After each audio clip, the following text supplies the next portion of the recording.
Magandang umaga. Igan, 4 na tao po kabilang isang minor de edad ang naaresto matapos umano nilang hold-upin ang isang paserong jeep sa Pasay kagabi. 3 pang nakatakas silang mga kasama ang pinaghahanap. Narito ang report ni Luisito Santos ng Super Radio DZBB. Luisito.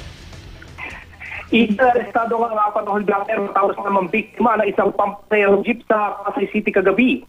Sinilala mga suspect na si Ernie Beldea, 35 anyos, Benjamin Cruz alias Pongpong, 38 anyos, Ronald John Tahores, 18 anyos at isang 16 anyos na babae.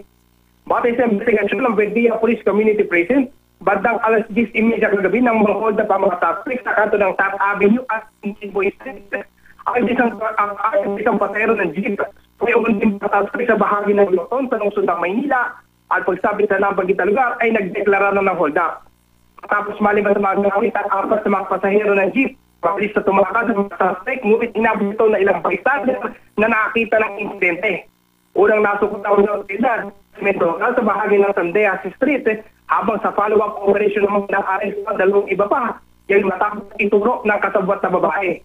Narecover mo ng mga suspect at isang batalim na ginamit sa pangunan at isang traveling bag na naglalaman ng laptop, cellphone at battery ng mga biktima ng pasahero ng jeep.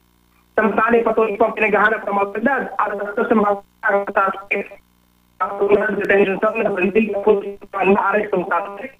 Ang sa kakamilihot na habang ang otoridad pa ang DSPD. Sa'yo, Igan.